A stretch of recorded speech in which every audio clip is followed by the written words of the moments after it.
kasih untuk Bapak Fadil. Jadi begini Pak, sebelum terjadi KLB, teman-teman kan banyak teman di partai politik ya mengajak saya berdiskusi. Yang pertama adalah saya informasikan kepada teman-teman khususnya penggiat partai politik bahwa kalau belum ada fakta belum bisa kita kaji secara mendasar. Nanti setelah ada fakta atau realitas politik yang terjadi, baru kita bisa berdiskusi dengan bagus. Tapi feeling saya pada saat itu, ini memang ada gerakan tersembunyi dari beberapa orang. Ini akumulasi dari aspek kekecewaan, menurut teman-teman. Ya, menurut teman-teman akumulasi dari aspek kekecewaan yang terjadi, sehingga terjadilah kongres luar biasa. Tapi saya sarankan kepada teman begini, untuk membunuh tikus jangan bakar lumbungnya, ya kan? Nah, ini kan aspek internalisasi. Dua solusi saya tawarkan kepada teman. Yang pertama adalah solusi sisi politik, dan yang kedua adalah solusi sistem dari sisi yuris. Sisi politik yang saya tawarkan adalah siapa tahu ini kan persoalan nafsu atau syahwat kekuasaan yang muncul, sehingga gejolak ini membabi buta dan tidak memakai WSR dalam aspek penyelesaian. Kan ini internalisasi Partai Demokrat. Contohnya saya ditanya ada gerakan teman-teman dari Partai Demokrat sebagian kecil mau melaksanakan KLB dan realitasnya terjadi. Aspek politik dalam solusinya ini adalah yang satu sisi kubu Pak Muldoko harus senantiasa mengoreksi diri. Apa benar tindakan yang dilakukan itu namanya kongres luar biasa untuk mencari penyelesaian yang sifatnya solutif. Yang kedua, saya tanyakan atau dalam hal ini pendukung dari kubu AHY, saya katakan bahwa struktur dan mekanisme penyelesaian sengketa itu sudah diatur di undang-undang politik. Saya menyetir pendapatnya Prof. Mahfud yang kurang tepat sebagai sandaran pemerintah. Dia mengatakan bahwa ini bukan persoalan kenegaraan. Ini persoalan pribadi karena implementasi dari hak yang dimiliki setiap orang. Inilah akumulasi bahwa hak yang dimiliki oleh setiap orang menjadi salah satu sarana dalam membangun partai politik yang ada. Ya kan? Hak asasi atau hak di bidang politik senantiasa kita pahami bahwa setiap orang ada kebebasan berserikat dan berkumpul. Tapi itu hak. Pada saat diperhadapkan dengan hak orang lain pasti ada benturan. Inilah yang terjadi. Akhirnya setelah melaksanakan KLB ini muncul dan didaftarkan di Kementerian Hukum dan HAM. Saya streaming tadi malam, saya informasikan bahwa tidak ada pikiran, tidak ada halangan bagi Kementerian Hukum dan HAM tidak menerima. Harus menerima siapapun yang memasukkan proses pendaftaran, ya kan? Harus terbuka. Nanti setelah dia terima baru dilakukan verifikasi. Ujung-ujungnya verifikasi seperti yang dilansir oleh Pak Yasona setelah hearing DPRD, senantiasa harus konsisten dan berhadapan dan berlandaskan hukum positif yang berlaku. Tentunya kita pahami hukum positif yang berlaku yaitu persoalan konstitusi, penghormatan terhadap hak asasi manusia. Yang kedua berdasarkan undang-undang partai politik. Yang ketiga berdasarkan surat keputusan Kementerian Hukum dan HAM yang mengacu kepada Permen. Ya, ada Permen 47 tahun 2017. Ada Permen tentang pengaturan pendaftaran. Dan yang terakhir saya informasikan kepada peserta pembelajaran di dalam streaming tadi malam, saya bilang begini, Kementerian Hukum sekarang menguji sampai sejauh mana keputusan yang dikeluarkan itu melanggar aturan atau sesuai dengan kepentingan politik. Kan begitu, Pak. Contohnya begini, Kementerian Hukum itu telah mengeluarkan surat keputusan tentang pengesahan anggaran dasar dan anggaran rumah tangga. Berikut dengan struktur kepengurusan. Solusi yang tepat, marilah kita menghimbau kepada Kementerian Hukum sebagai pemegang hak untuk memberikan pengesahan yang melekat. Karena Kementerian Hukum di bawah Menteri Yasona itu adalah perpanjangan tangan dari Presiden. Ya kan, untuk menentukan bagaimana memberikan pengesahan kepada setiap orang, setiap kelompok, maupun dalam hal ini partai politik untuk senantiasa berjalan.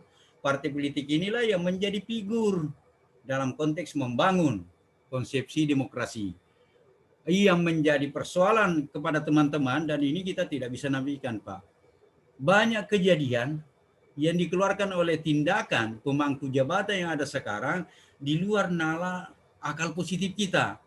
Aturannya terang benderang, ya kan? Aturannya terang benderang, ternyata dia diimbuhi oleh implementasi politik hukum yang dilakukan oleh pemerintah. Apa itu politik hukum? Yaitu tentang bagaimana meramu kebijakan suatu pemerintahan yang dihubungkan dengan realitas sesuai dengan kehendak dan kebutuhan masyarakat. Contohnya, saya kasih contoh. Waktu Golkar, ada kubu Agung Laksono, ada kubu Abu Rizal Bakri. Tapi kedekatannya itu terhadap pemerintah, maka kubu Agung Laksono disahkan. Padahal itu kan melanggar. Tidak sesuai mekanisme dan prosedur pelaksanaan KLB. Karena Agung Laksono itu wakil ketua umum, sementara yang ketua umumnya Abu Rizal Bakri. Itu realitas politik. Itulah yang menjadi traumatik bagi semua lapisan masyarakat, apalagi penggiat hukum. Pasti selalu dia katakan, jangan-jangan karena KSP Muldoko itu lebih dekat dan menjadi salah satu unsur dari pelaksana pemerintahan, sehingga dia mengambil tindakan ke Menteri Yasona itu berpihak ke situ. Kan ini kan terang benderang, Pak. Dan perjalanan realitas politik yang ada yang mempengaruhi ketatanegaraan kita, contohnya lagi banyak, ada kasus P3, ya kan?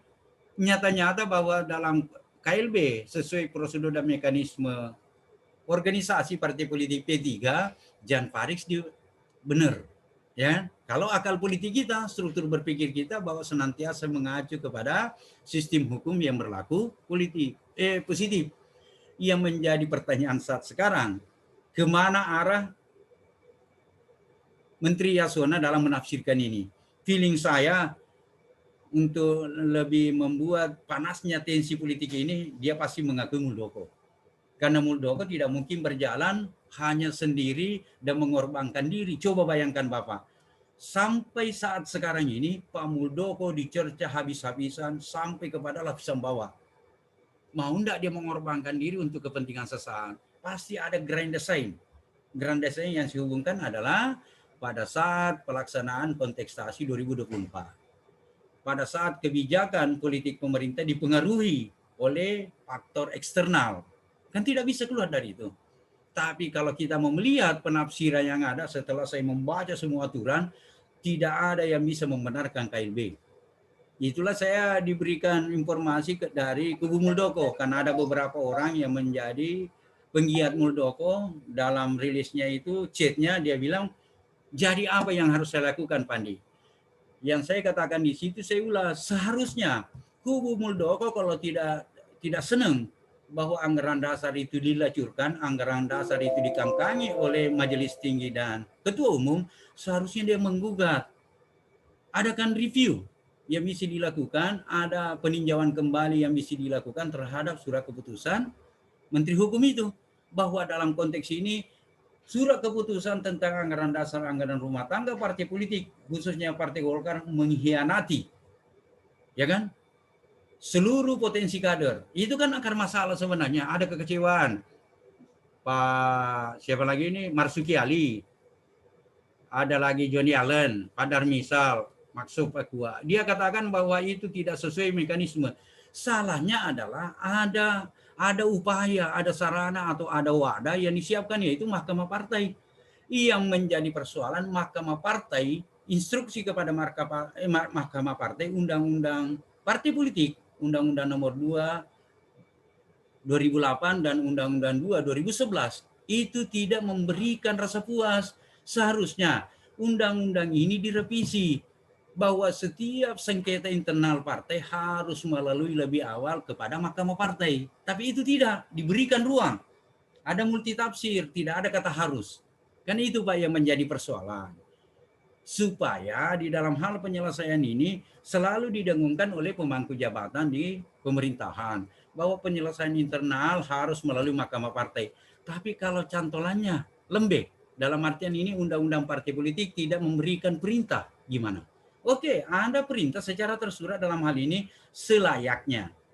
Seharusnya bahasanya di situ, kalau kita pakai penafsiran secara gramatikal, harus mengatakan bahwa setiap sengketa partai politik secara internal harus melalui keputusan Mahkamah Partai. Ya kan? Kalau kata harus, kalau itu berarti ada upaya pemerintah dalam menyelesaikan secara internal dulu, baru bisa keluar. Setelah Mahkamah Partai ada rasa tidak puas, rasa tidak adil, orang yang bersengketa itu bisa mengajukan ke pengadilan negeri. Atau bisa melakukan keberatan kepada Menteri Hukum dan HAM. Inilah dilematisnya. Tapi Bapak dan Ibu harus yakin, penafsiran ini sebenarnya ada politik hukum yang bermain, ada pesan yang dilakukan oleh pemerintah. Kalau dicantumkan klausul atau kaidah mengenai harus, maka secara tidak langsung bisa menelanjangi kebijakan pemerintah di kemudian hari, ya kan? Nah ini yang menjadi persoalan. Tapi mari kita doakan, mudah-mudahan statementnya itu. Tapi kalau kebiasaan atau realitas politik yang terjadi seperti yang dulu-dulu, yakin saja temanku, sahabatku, yakin itu dibenarkan itu KLB. Kalau itu dibenarkan, ini enak. Karena akan menjadi uji law enforcement, penerapan hukum yang ada, terus uji integritas dari pemangku jabatan. Itulah yang saya sampaikan. Bagaimana Pak Fadil? Siap Pak. Terima kasih atas penjelasannya. Oke. Sudah berapa orang, kita mulai aja Pak ya. Ini. Oke. Pak Hairil, selamat datang Pak. Sudah ngopi Pak Hairil? Iya Pak. Oke. Iya. Oke. Yang berani mulai pertama siapa? Tentu Kakanda kali ya. Kak Ahmad Safri Rashid. Enggak apa-apa Kak, kita nyantai. Beliau ini adalah senior saya, Kakanda saya, yang senantiasa bergelut di bidang hukum, spesifik adalah persoalan media. Oke, silakan Kakanda atau Bapak Ahmad Safri Rashid, silakan.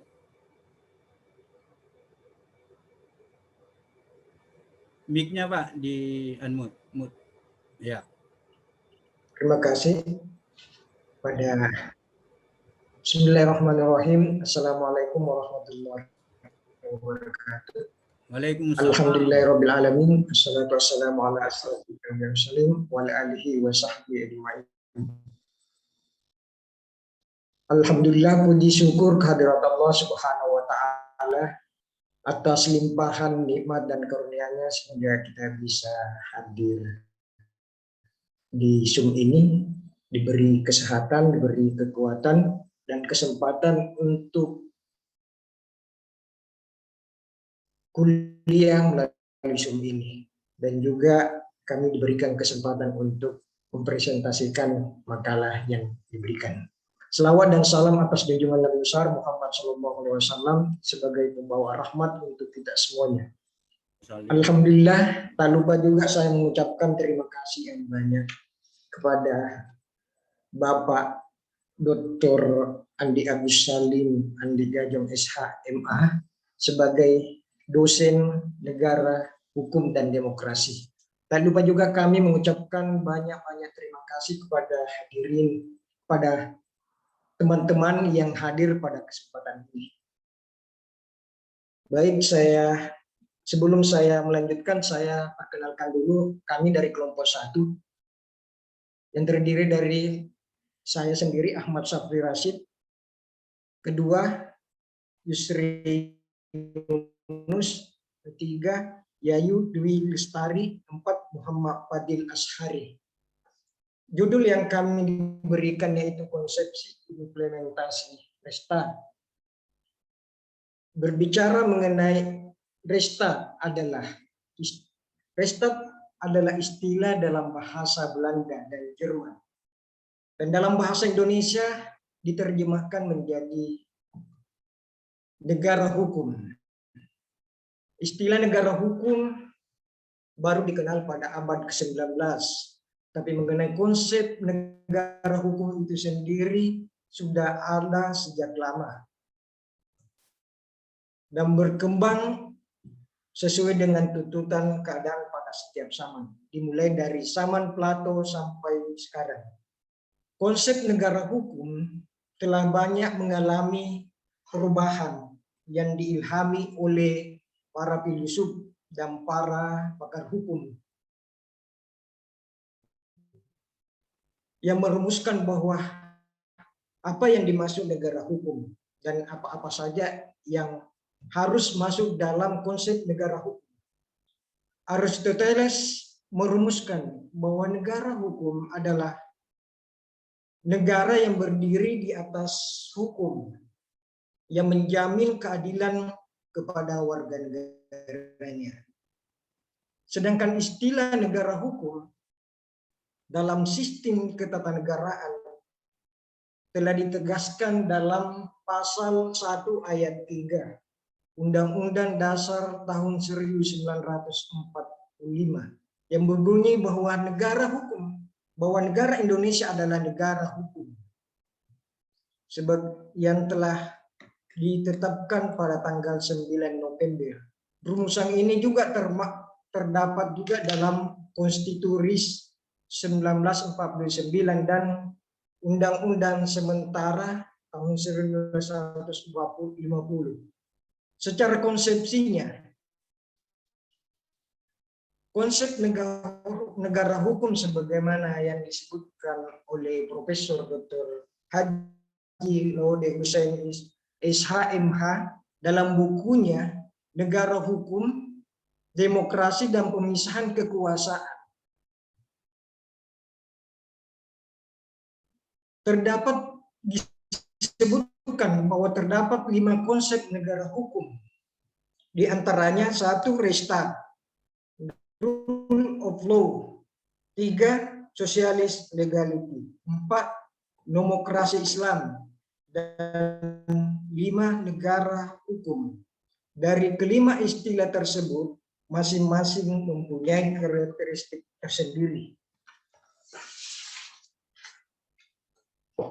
Berbicara tentang negara hukum yang sering disebut sebagai supremasi hukum, supremasi of law, tidak akan lepas dari konsep dasar yang dijadikan landasan berpijak pada sistem ketatanegaraan, yaitu konstitusi, di mana disebutkan bahwa negara Indonesia adalah negara hukum.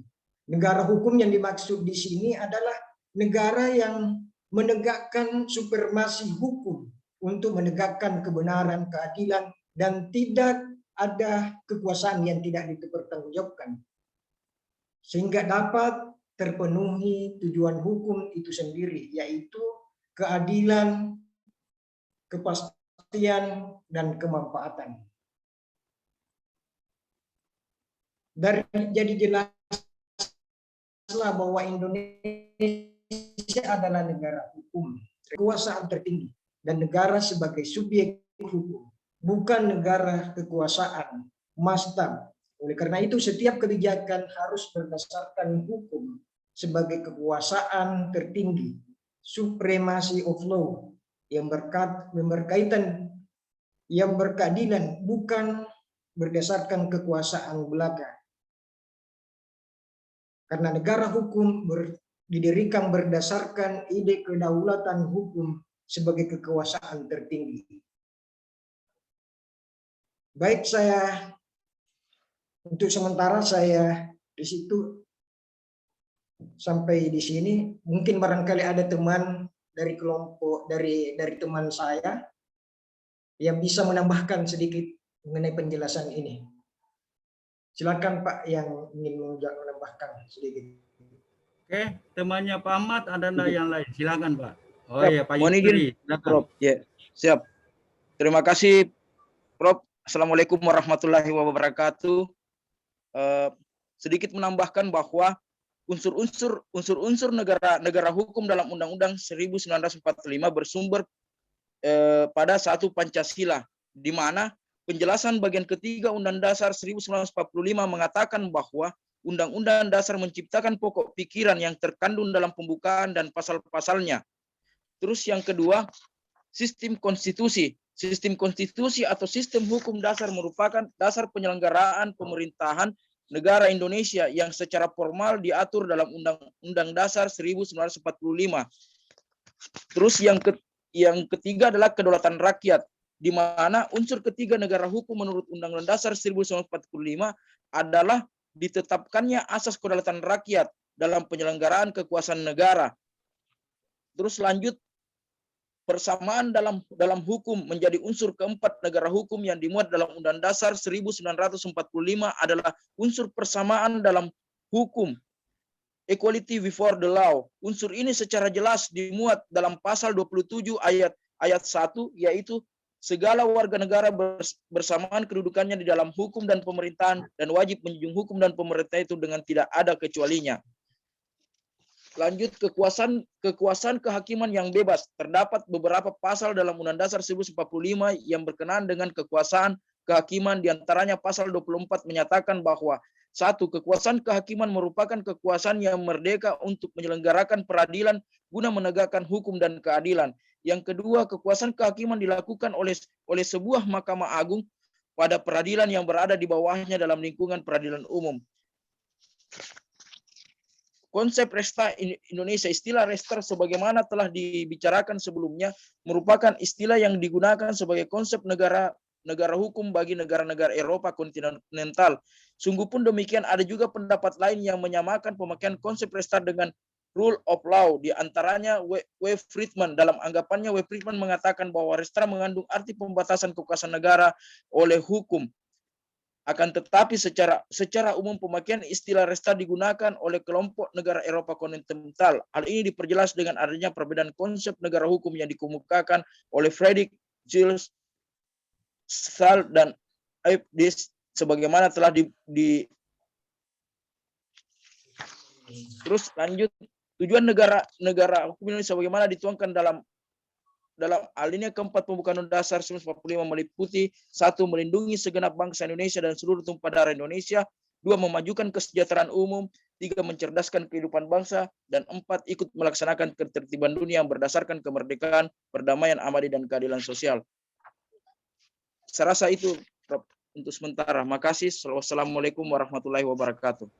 Masih ada temannya yang lain? Kalau tidak ada, ini kelompok lain ada nggak di sini? Kelompok 2 ada? Atau Pak Hairil Akram gimana? Kelompok berapa, Pak? Saya kelompok 3, Prof. Ada. Cuma Siap.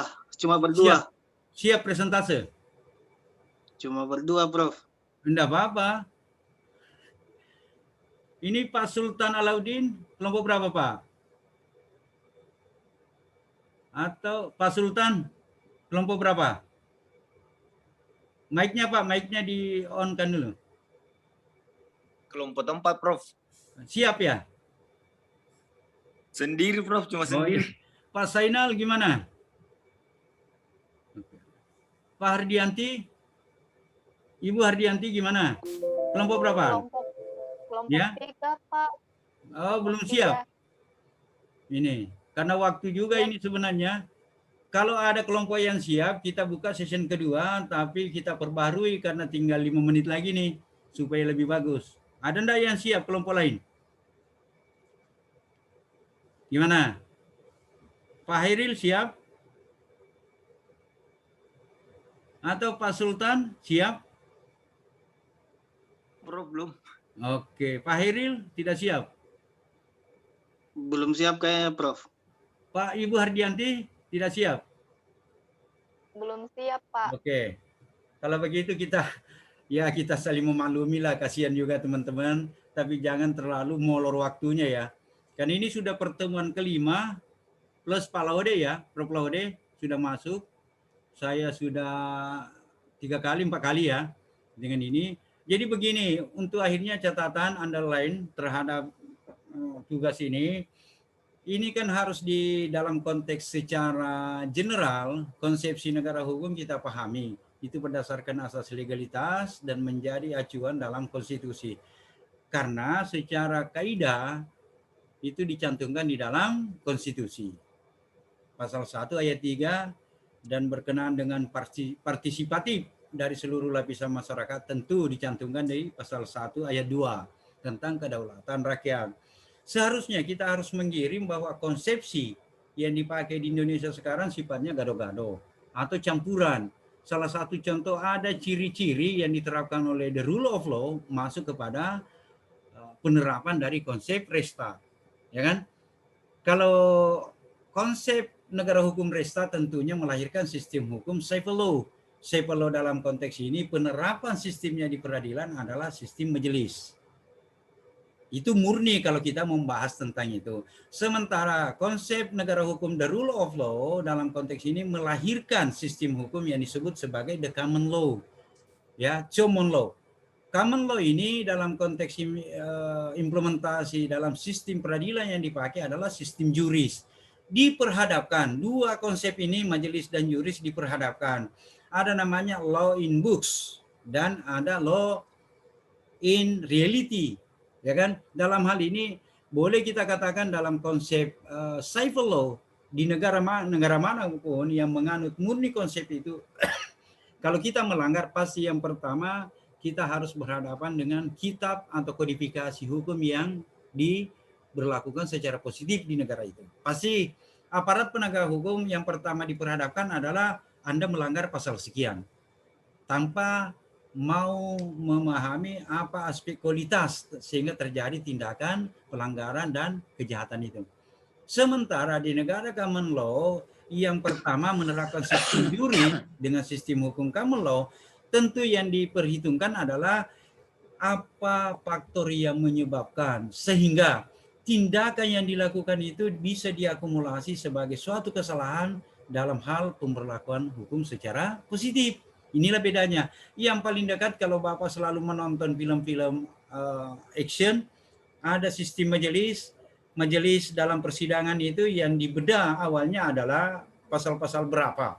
Nanti dalam aspek pembuktian baru ditanyakan siapa saksi pelaku, siapa saksi ahli, macam-macam, supaya bisa direkonstruksi pemikiran itu menjadi suatu keputusan hukum. Sementara di negara-negara yang menerapkan common law, sistem juris, yang dipertanyakan dulu apa yang melatar belakangi sehingga tindakan itu Anda lakukan. Apakah aspek persoalan sosial di tengah-tengah masyarakat, apakah latar belakangnya, atau aspek kejiwaannya. Dari akumulasi itulah baru hakim bisa menyatakan, dari akumulasi tindakan yang menyertai perbuatan Bapak, Ibu, masuklah kategori bahwa Anda bersalah. Setelah bersalah, barulah dibuka textbooknya, kitab undang-undangnya. Oh, Anda melanggar sekian, Anda melanggar pasal sekian. Inilah perbedaan mendasar. Cuman dalam praktek di Indonesia, ini masuk kepada arena itu perpaduan, tidak ada lagi murni common law, tidak ada lagi murni civil law. Oke, terima kasih untuk Bapak dan Ibu.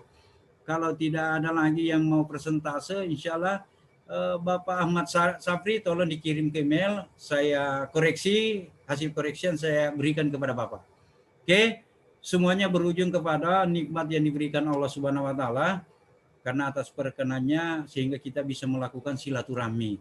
Mudah-mudahan silaturahmi kita ini memegang dua hal. Yang pertama adalah silaturahmi sebagai insan manusia, dan yang kedua adalah silaturahmi dalam proses perkuliahan di Magister Ilmu Hukum. Insya Allah pahala senantiasa kita harapkan berpihak kepada kita. Mudah-mudahan apa yang kita harapkan, apa yang kita cita-citakan dalam waktu di belakang hari kita bisa mencapai dengan kesuksesan.